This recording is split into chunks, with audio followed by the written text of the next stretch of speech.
Olá, Clube do Fim. Hoje falaremos sobre Nicolas Ferreira, o nosso menino. Tá dizendo aí que todo mundo tem que ter o direito de falar que o Holocausto não existiu. E aí? O que vocês me dizem? A própria comunidade judaica deu a liberdade desse cara falarem isso. Sempre lembrando que você também pode participar, tá? É só se inscrever no nosso clube de canais. Aí você manda uma mensagem que eu posso ouvir aqui no programa e ajuda a gente a abastecer o canil deste bebezinho.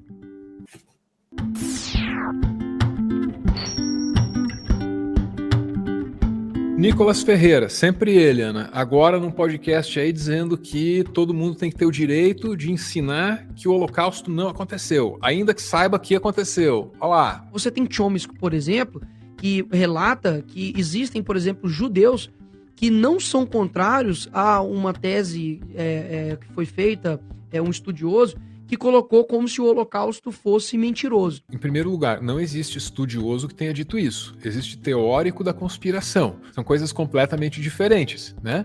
É o que separa um Olavo de um Bauman. Sacou? A própria comunidade judaica deu a liberdade desse cara falarem isso. Por quê? Comunidade judaica, Ana, sabe? Você ouviu isso? O Nicolas agora é porta-voz da comunidade judaica, assim. Ele diz que Você tem alguma hipótese aí pra me explicar? O que aconteceu da comunidade judaica? Porque eu não sei. A hipótese ele quer que isso seja verdade, então ele ouviu uma pessoa falar e falou: a comunidade judaica permitiu, porque é o que ele quer fazer, entendeu? Porque não é preciso fonte. Pra que eu vou pegar na internet se isso daqui funciona mais? Então, nos Estados Unidos, por exemplo, tem o partido nazista. Ana, o que mais se importa aí dos Estados Unidos? Já estamos importando massacre em escola. Agora, o partido nazista, hein? Opa! Só falta os outros 998 sabores de óleo que eles têm por lá, ainda nós não temos aqui ainda. Que lá, não, essa moda já chegou, né? Que a farmácia, ela vende a comida processada, que vai te deixar doente, e depois o remédio lá pra limpar seu fígado, né? Por falar em farmácia, não dá muita ideia, não, que eles vão querer. Já falaram aqui de importar o modelo americano de saúde, que é nenhuma.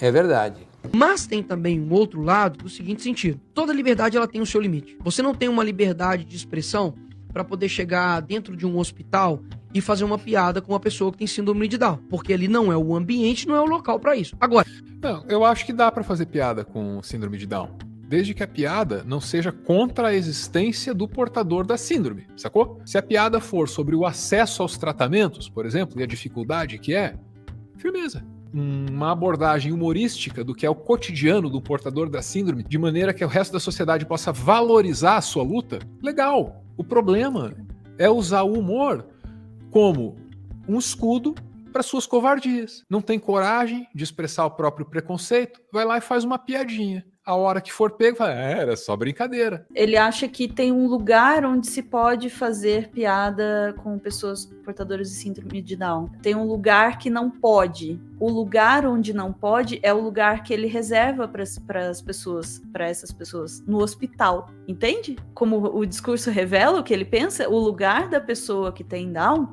é no hospital. Na rua, na sociedade, no clube de piada, não é lugar para essa pessoa. Ali ela tem que aguentar a piada com ela caladinha, porque não é o lugar dela. Agora, dá para perceber quando as pessoas utilizam do humor para poder atacar um fim em específico. Por exemplo, Porta dos Fundos, sempre quando diz respeito a Cristo, eles atacam.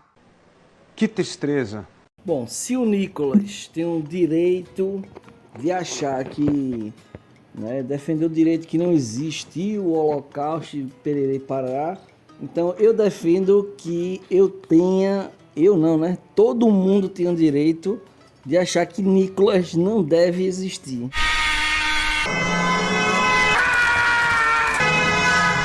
Nicolas Ferreira se mantém em evidência buscando essas tretas, né? E não é de hoje, acho que desde antes de chegar na Câmara Federal já era isso. Onde tem Nicolas Ferreira, tem treta. Hoje, como eu tive uma certa presença constante ontem, eu resguardo meu direito de ficar em silêncio. Mas, Emília, aí é muito contraditório. É Tigrão com o presidente Tchutchuca comigo. Ana, viu lá a provocação, né? E é assim que ele atua muitas vezes. Faz a provocação e aí colhe os benefícios da treta que vem depois. Essa é toda a estratégia do Nicolas e de muitos outros como ele. provocar os interlocutores, ele certamente chamaria isso de ser edgy, né? Não, eu sou polêmico, né? Estou aqui provocando reflexões. Mas, na verdade, tá só enchendo o saco das pessoas até que elas reajam e falem alguma coisa, para daí ele conseguir algum tipo de atenção, né? Eles atacam.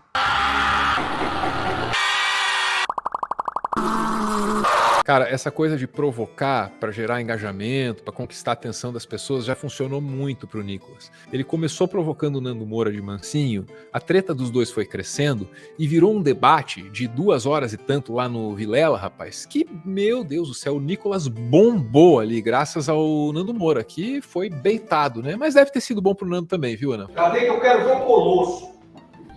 Eu quero ver o Colosso. Ai, já chegam tudo. E opa, e aí?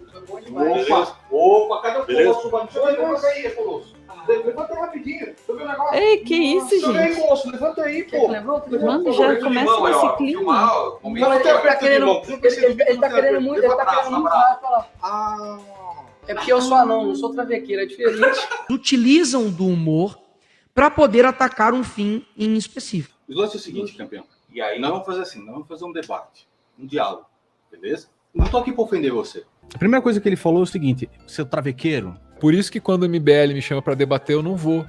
Você olhe, perceba a ideia que os caras têm de debate. Travequeiro, anão, otário. O que vai sair de bom disso? O entretenimento, meu e seu. Eu adoro assistir. Agora, servir de palhaço pra isso, não. Prefiro ficar aqui de boa trazendo informação. Evidentemente, isso aí a gente precisa processar isso daí, a gente vai processar isso daí. R$11 mil por ser condenado pela difamação que vocês fazem, eu queria deixar a sentença com você. Show, então tá aqui bom? prova que você não teve relações com travesti. Então você tá me acusando de fazer relações com... Eu tô... Ah, que é isso? Não tem Esse um dia da vida desse rapaz que ele não fale em trans. É uma coisa incrível, Ele tem uma né? obsessão, sério, vai se tratar. Eles atacam. Você não tem coragem de mostrar sua mão assim porque você vai estar tremendo. Cara, olha, eu posso até estar tremendo, mas a vontade... A vontade, cara, era realmente bater na sua cara. Calma, Só gente, que é o seguinte... calma. Beleza. Só que é o seguinte... Não vou fazer não, cara. Hoje eu não vou lhe xingar. Esse é o Nando, super calmo, tranquilo. Essa é a minha vontade. Ó, deixa eu dizer uma coisa. Esse é o Nando, calmo, tranquilo. Eu acho que o Nando Moura realmente tá segurando ali. Ele entrou com raiva, a gente viu antes, foi pra cima do guri ali, Colosso, pá, brabão, né? Aí ele tá ali tremendo de raiva. E ele tá segurando. E o guri fala, por que tua mão tá tremendo? E ele é super sincero, né, Ana? Uma pessoa verdadeira, que fala assim, eu estou tremendo porque eu quero meter a mão na sua cara. E estou me segurando. Eu acho que ele é calmo mesmo, Ana. Se comportou como uma pessoa calma. Bater na sua cara. Primeiro da sua viagem de Dubai, quais foram os contratos e os benefícios que você trouxe pro povo de Belo... Só pra você entender, ele foi pra Dubai, tirou muita foto muito bonita, voltou com os cartões de empresários, dizendo que eram futuros acordos comerciais. O presidente também, na falsa moça que é presidente. Acho que a estratégia do Nicolas não é incomum também nesse meio político. A gente não viu o Eduardo Bolsonaro ir na Copa do Mundo no Catar, e daí, quando foi flagrado, ele tirou lá uns pendrive do bolso e falou, não, eu vim aqui trazer pendrives denunciando o que está acontecendo no Brasil aqui para as autoridades. Tinha que ser na Copa do Mundo no Catar. A mesma coisa com o Nicolas, né? Vai para Dubai, vai lá, pega uns cartões, pega uns cartõezinhos. Quem pega cartãozinho hoje em dia, Nicolas?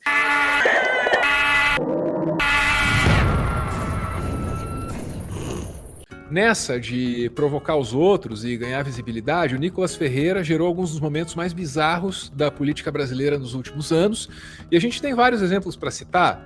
Por exemplo, e só por exemplo, peruca no plenário. Deputada Nicole. Ele gritando o nome do Bolsonaro na piscina em plena lua de mel. Bolsonaro! Nicolas Ferreira tomando esporro da Fernanda Melchiona. Tu me respeita, eu sei que tu não gosta de respeitar as mulheres, mas a mim tu vai respeitar. Nicolas Ferreira mandando a irmã gravar o banheiro das crianças para expor uma aluna trans. Ela falou, poxa, você não pode entrar no banheiro feminino. As mulheres estão perdendo seu espaço para homens que se sentem Mulheres! Porque eu sempre, desde pequena, fui criada, me senti, fui tratada como uma menina. Por quê? Porque eles estão querendo colocar uma imposição de uma realidade que não é a realidade. E quando o fundamentalismo entra na minha família, na vida dos meus familiares, é que a minha identidade, quem eu sou, começa a ser um problema. E pra vocês terem ideia do perigo de tudo isso... Eu vou ser expulsa de casa pela minha mãe, porque estava completamente alienada, tomada pelo ódio, pela necessidade de alguém que dizia que Deus não permitia aquilo.